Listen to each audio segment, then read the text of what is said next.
Hallo und herzlich willkommen, liebe Gaming-Freunde, mein Name ist SiriuS und jetzt sind wir hier bei Witcher 3 im Pressebereich von CD Projekt Red. Hi, my name is Michał Stec. I'm an art producer of The Witcher 3 Wild Hunt. Jetzt kommt quasi schlechtes Englisch mit SiriuS, aber wir geben halt unser Bestes. How closely is the storyline between the third part of the game and the book of Andrzej Sapkowski linked? Our games are based in the world created by Andrzej Sapkowski, and there are many characters reoccurring from the books, but the events itself are not very connected. So it's a separate story of the game, it's a separate story than the books, so you don't really have to know the books to get the game. Do we have to know Witcher 1 or 2 to play the third part of the game? No, not really. You don't need to know The Witcher 1 or Witcher 2. I honestly recommend playing them because I think they're great games.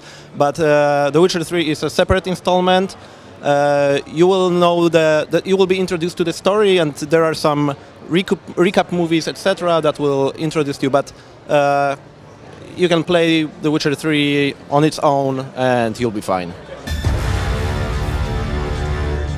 How did you guys feel when you found out that a lot of your material, especially the storyline, had already been leaked on the internet? You know, some of these documents were mine documents, my production documents. Well, at first I felt a little sad, but so I got a little frightened at the beginning when I saw it was Sunday, I think. But then I saw the reaction of community, which was really awesome. People kept deleting the stuff, hiding it. So that was really encouraging for me.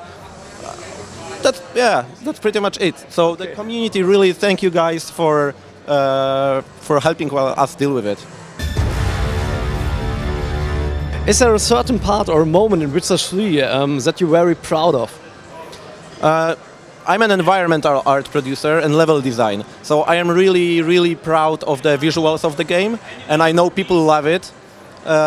So for me, when you get to a place, you play the game, you get to a place like mountaintop or cliffs, and you stop just to look at the game, and I see players, testers and focus testers stopping just to look on the game. That's what makes me really proud of my team and of the game.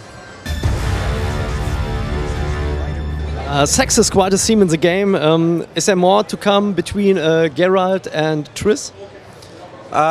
So as you've seen in the trailers, Triss is present in the game, and of course there will be some interaction between Triss and other female characters. But as you know, those are really strong. We have some really strong female characters in the game that can mess around, and they can really influence the story. So you have to be careful about them. You have to watch your back when you mess with them. Geralt is now very beautiful in the new game. I think, yeah, he looks good. He got a little older. He got beard. A little more than George Clooney, I saw. If you think, yeah, maybe. Maybe you can see that some time passed, and he is a tough guy. He had some really hard experiences in his. In Witcher 1 he was very ugly, and in the books he's often ugly and angry, and in Witcher 3 he's a very nice, proud knight, I thought. He's not a knight, but you know, in The Witcher 3, yeah, because The Witcher 3 is a little more personal than The Witcher 2, which was political and very war-oriented. Witcher 3 is quite personal. It's the conclusion of the story of Geralt. So we wanted to create the feeling of closure, of getting really into the character and really feeling what Geralt feels. So we wanted to create him a little more human, even though he's a monster slayer and a mutant, he has feelings. When the main story quest or the main quest ends, can you continue further quests? You know what? We still don't really know.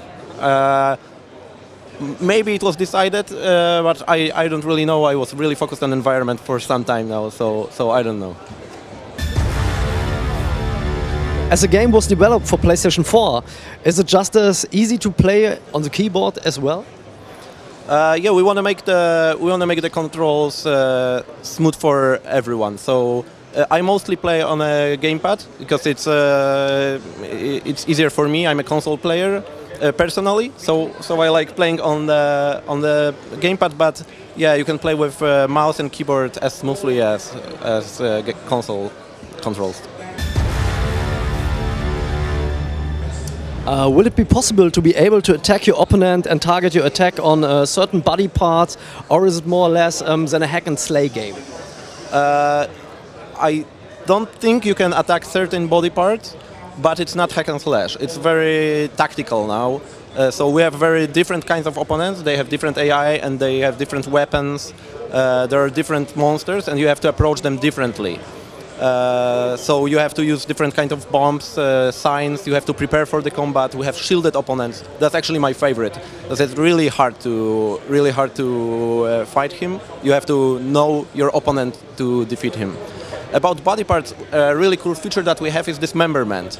You can also see it in our trailers and in a demo that you can actually cut someone's hand off, or you know, that's cool. That's brutal, but that's how it is in the game. Yeah. When I have completed Witcher 2, will I be able to start at the same part in Witcher 3, and will I see some of the old characters in Witcher 3? Yes.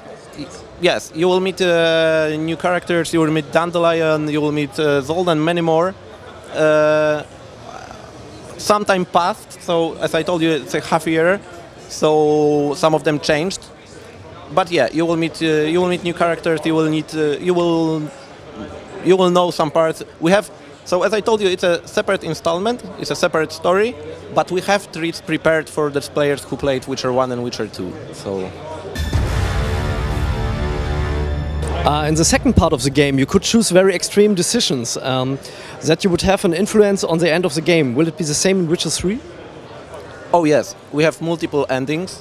I come from film industry, and now I'm really happy that I'm not making film or TV series, because there is one ending and we have multiple endings. So every choice you make in the game has its own consequences, not only on endings of the game, but on people that you meet, on environment. That's really awesome that also, you make decisions that influence environment. So for example, you can help in a village to conquer a monster, to kill a monster that's interrupting them. And next time you come there, it's different. The village is different. It evolved. The economy changes. So this is, yeah. Will there be DLCs or microtransactions in Witcher 3? No microtransactions. That's 100% sure. We're not making microtransactions in The Witcher 3. About the DLCs, we haven't even released The Witcher Wild Hunt yet. So it's not yet decided. I can't tell you anything about it. If we make it, you can be sure you'll be satisfied with it. We don't rip players off. That's not our style. The last question, who's the better Witcher, Ciri or Geralt? Oh, I think it's really hard to answer. I mean, they're different. They're different. I guess you'll have to play the game to figure it out for yourself. All right, thank you guys. Danke. So, 10 Uhr und wir sind eigentlich schon durchgeschwitzt. Wir haben jetzt die erste Dreiviertelstunde Präsentation beim Witcher hinter uns gebracht und man konnte neue Gameplay-Szenen sehen. Es gab ein bisschen was zu sehen, was man schon aus dem einen oder anderen Trailer kannte, und dann wurde quasi die Story fortgeführt. Es gab eine Menge Kämpfe zu sehen. Besonders interessant fand ich, dass die Beleuchtung in dunklen Szenen oder im Sumpf